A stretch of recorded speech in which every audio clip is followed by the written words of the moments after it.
Jean Paul Prates assume nesta quinta-feira a presidência da Petrobras com propostas de mudar alguns pontos da atual política de preços e retomar investimentos da estatal.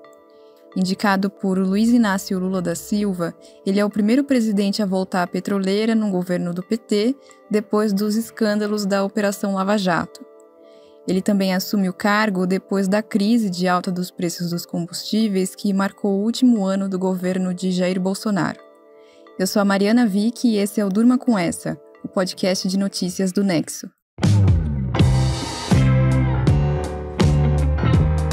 Olá, eu sou a Suzana Souza e estou aqui com a Mariana para apresentar esse podcast que vai ao ar de segunda a sexta, todo começo de noite, sempre com notícias instigantes que podem continuar a ecoar por aí.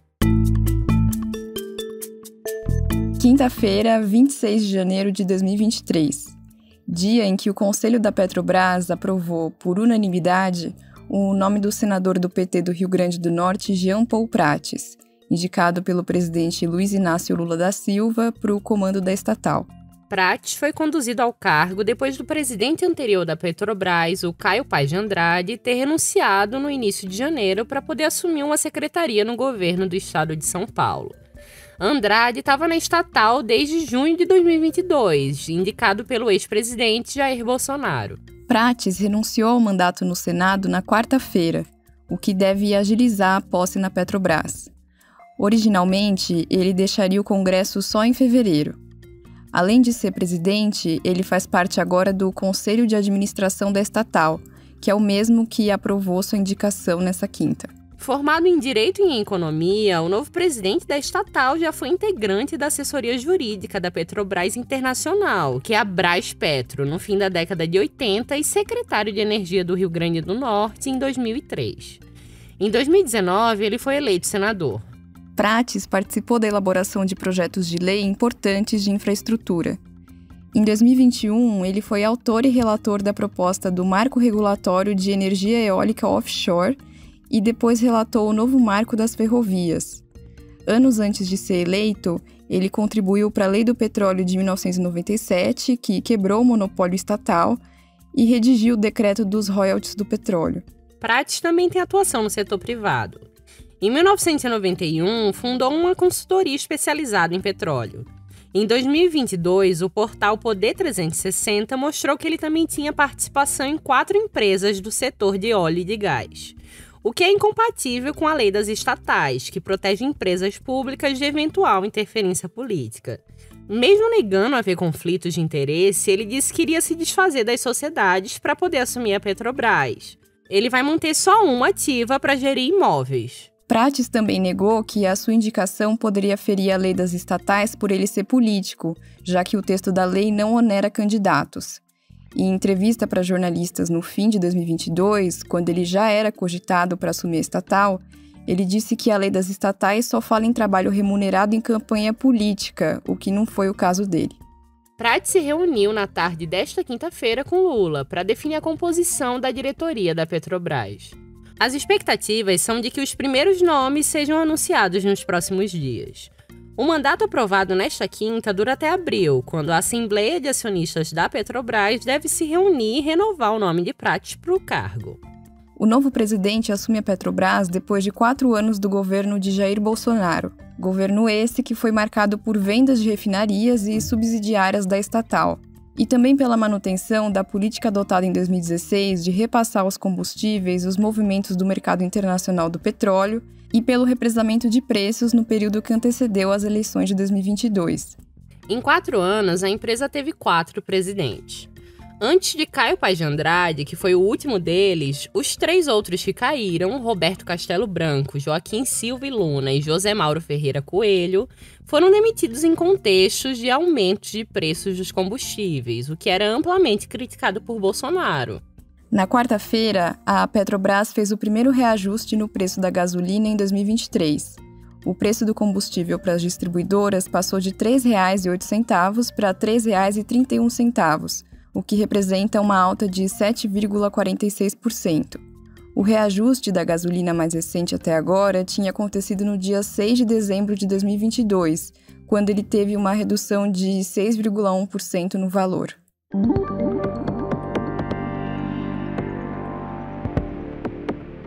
Prates vai ser o 5º presidente da Petrobras indicado por um governo do PT.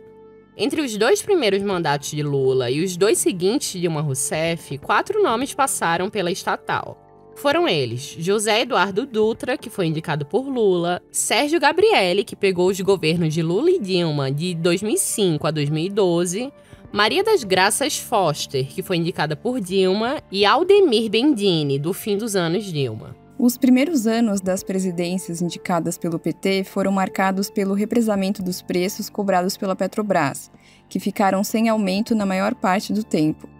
Esse represamento aconteceu apesar do aumento do preço do petróleo no mercado internacional entre 2003 e 2008, anos dos mandatos de Eduardo Dutra e Sérgio Gabrielli. Em 2007, a Petrobras anunciou a descoberta do pré-sal, uma grande reserva de petróleo nas bacias do Sul e do Sudeste. O pré-sal fica numa camada profunda do leito oceânico. A exploração do petróleo da região foi recebida com euforia pelo governo, como a gente ouve agora nesse discurso do Lula. E aí nós começamos a perguntar para a Petrobras, bom, nós descobrimos, nós queremos saber agora quando é que vai começar a exploração.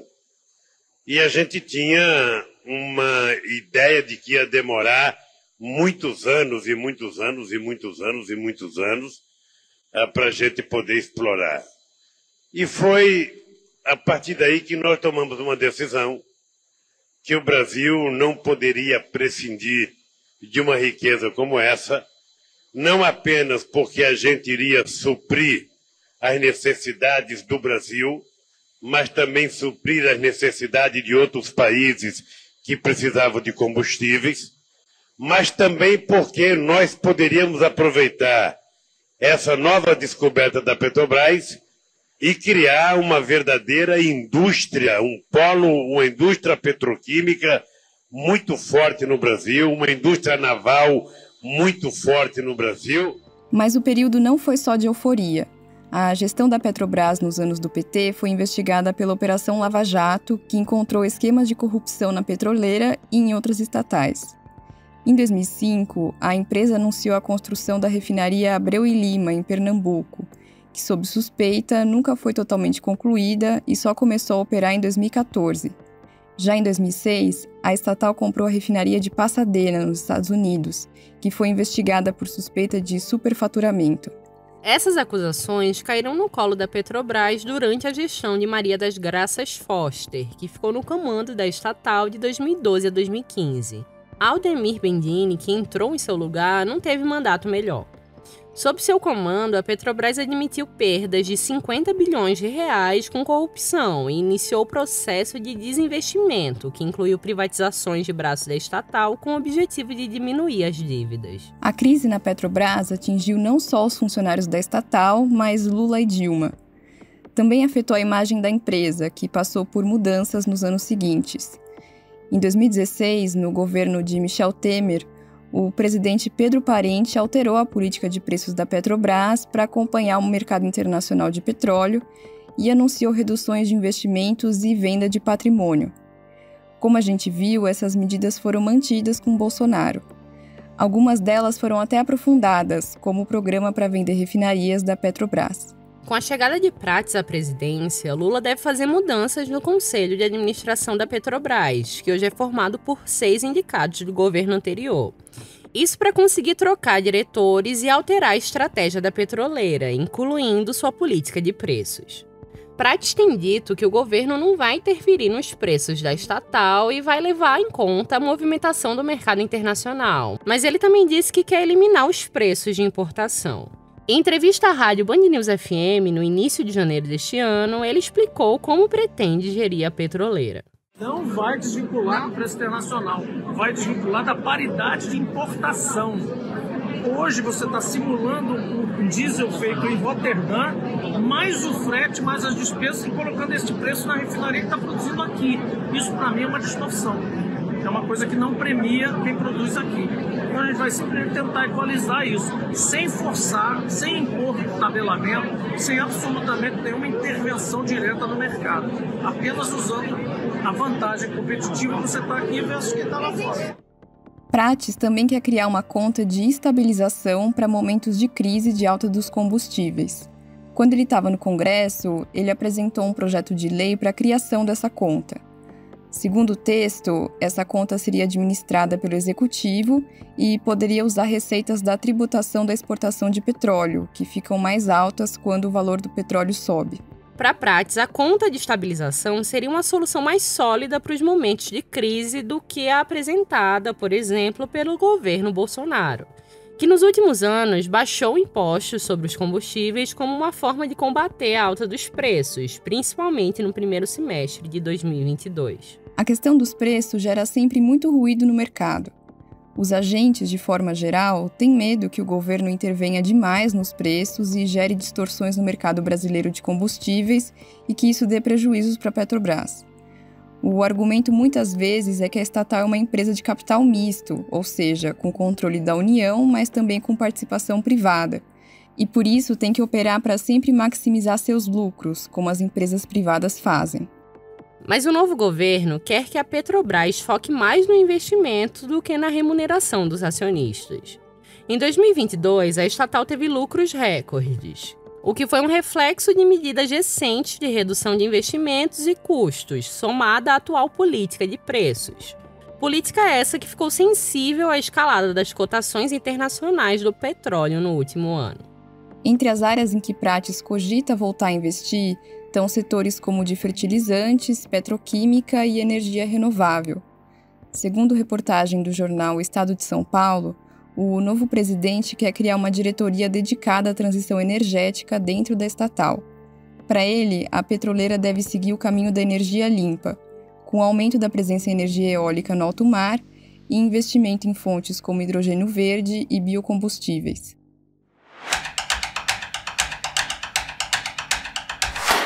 Os Estados Unidos e a Alemanha anunciaram na quarta-feira que vão enviar tanques para a Ucrânia usar contra os russos. Essa decisão foi tomada depois de meses de impasse dos países ocidentais em se envolver dessa forma no conflito. O Marcelo Montanini escreveu sobre esse assunto. Marcelo, o que significa esse apoio dos americanos e dos alemães? O envio de tanques muda os rumos da guerra? Do ponto de vista simbólico, significa o Ocidente dando mais um passo em direção à guerra na Ucrânia. Embora o presidente americano Joe Biden tenha feito um anúncio em tom de evitar conflito e o chanceler alemão Olaf Scholz tenha relutado em enviar os tanques. Já do ponto de vista prático, esses tanques aumentam a capacidade militar da Ucrânia frente à Rússia. Porém, ainda não está claro o que muda em relação à guerra. Afinal, são equipamentos grandes e complexos que levarão algum tempo até chegar na Ucrânia. E o exército ucraniano precisará passar por treinamento para manusear e, sobretudo, para realizar a manutenção deles. Conversei com especialistas em defesa que me explicaram que esses tanques são importantes para a estratégia ucraniana de retomada de território, pois têm capacidade de diminuir a baixa de soldados ucranianos e de destruir blindados russos. Mas eles só devem ir a campo em cerca de 3 meses. E Marcelo, como o Ocidente tem se envolvido na guerra da Ucrânia? Como disse antes, mais um passo porque os países ocidentais, em especial os Estados Unidos, o Reino Unido e os países da União Europeia, estão ligados intrinsecamente ao conflito. Eles impuseram sanções financeiras para sufocar a economia russa, enviaram recursos financeiros e militares à Ucrânia, têm ajudado com informações de inteligências e equipamentos bélicos diversos, e não apenas esses tanques. Estima-se que os países ocidentais enviaram cerca de 115 bilhões de euros para a Ucrânia em 2022. Além dessas questões práticas, há também a simbólica e não menos importante. Diversos chefes de estados ou de governos visitaram Kiev sitiada para se reunir com Volodymyr Zelensky e demonstrar apoio à Ucrânia nessa guerra. Você pode ler o texto do Marcelo em nexojornal.com.br.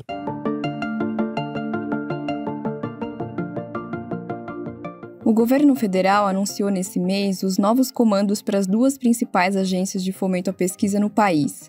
A CAPES, que é ligada ao Ministério da Educação, e o CNPq, que está no Ministério da Ciência. A CAPES agora é presidida pela bióloga Mercedes Bustamante. Já no CNPq, o físico Ricardo Galvão assumiu o cargo. O Marcelo Rubissek escreveu sobre o assunto. Marcelo, quais são as expectativas para os novos presidentes?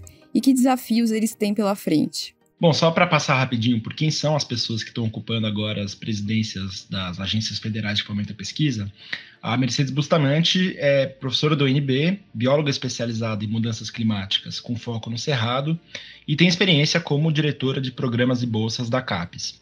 E o Ricardo Galvão, que agora vai presidir o CNPq, é professor titular aposentado do Instituto de Física da USP e foi diretor do INPE, o Instituto Nacional de Pesquisas Espaciais.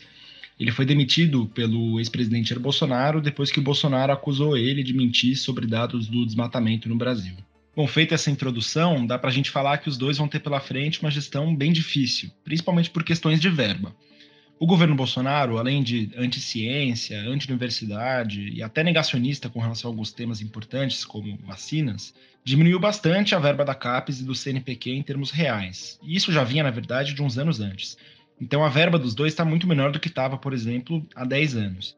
E tem outras questões importantes que derivam disso, como a diminuição no quadro de funcionários e o não reajuste das bolsas de mestrado e doutorado. Os valores são os mesmos faz 10 anos, sem nenhuma correção nem pela inflação. O presidente Lula, depois que aprovou a PEC da transição, ele conseguiu dar um aumento de mais ou menos 40% na verba da CAPES e do CNPq para 2023.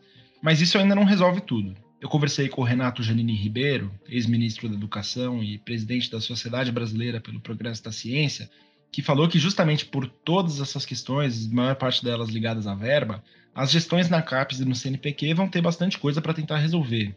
Mas que uma coisa que ajuda bem é que os dois escolhidos para presidir essas instituições, né, a Bustamante e o Galvão, eles têm boa relação com a comunidade científica e acadêmica, o que ajuda bem. Você pode ler o texto do Marcelo em nexojornal.com.br/.futuro.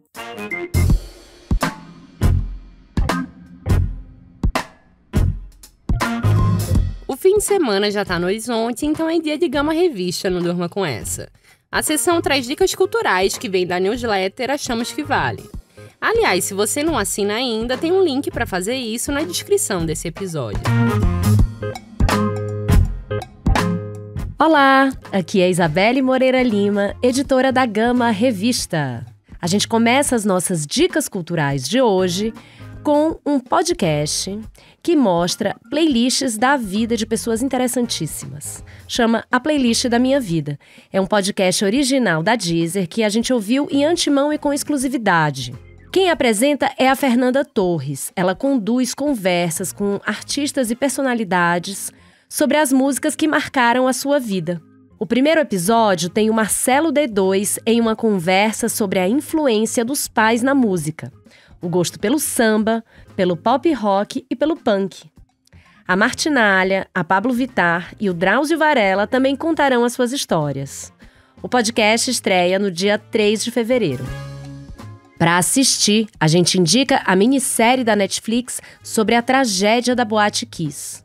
Todo Dia, à Mesma Noite, se baseia no livro-reportagem homônimo da jornalista Daniela Arbex, para recontar, em uma mistura de realidade e drama, o incêndio que matou 242 pessoas em Santa Maria, no Rio Grande do Sul, em 2013. 10 anos depois, as famílias ainda estão atrás de justiça. A produção, que busca o seu lugar como ode contra o esquecimento da tragédia, traz o ponto de vista de pais, familiares e sobreviventes. Para ler, a gente indica um texto que questiona se um robô é capaz de substituir um escritor. Esse é um dos principais dilemas surgidos com ferramentas como o ChatGPT, que usa inteligência artificial para responder perguntas e criar textos de todos os tipos. Então, esse texto que a gente indica é um curioso bate-papo com um chat para a Folha. Nele, o escritor Joca Reiner Serron, autor de O Riso dos Ratos, conclui que o escritor digital pode ser capaz de emular nomes como Shakespeare e até James Joyce, mas passa longe de escrever bem. Para assistir, quem está em São Paulo pode ver um clássico sobre campos nazistas de extermínio. A exibição marca o Dia Internacional da Lembrança do Holocausto, que é celebrado no dia 27 de janeiro. A Unibis Cultural apresenta o documentário Shoah, de 1985, dirigido por Claude Lanzmann, que é considerado uma das mais importantes obras sobre os horrores do nazismo. são 9 horas e meia de duração de relatos de sobreviventes e de pessoas que eram parte da engrenagem nazista.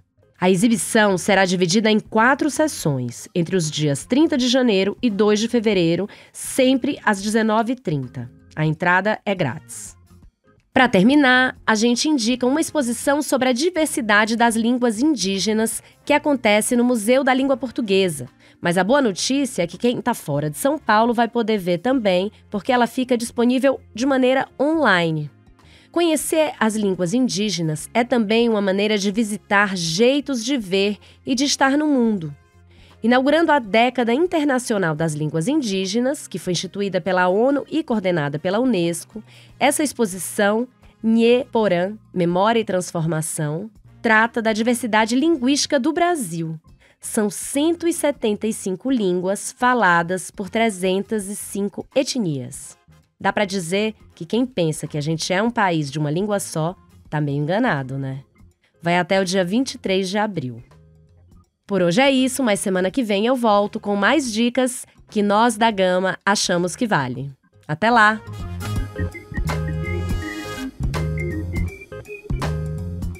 Dos planos do novo governo para a Petrobras, passando pela guerra na Ucrânia e pelos novos rumos das agências de pesquisa, e terminando com as dicas da semana da Gama Revista, durma com essa. Com roteiro e produção de Mariana Vick, edição de texto de Suzana Souza, colaboração de Marcelo Rubissec, participações de Marcelo Montanini, Marcelo Rubissec, Isabelle Moreira Lima e edição de áudio de Pedro Pastoriz, termina aqui mais um Durma com Essa. Amanhã é sexta-feira, dia de extratos da semana. Eu trago para você o resumo das principais notícias dos últimos dias. Até!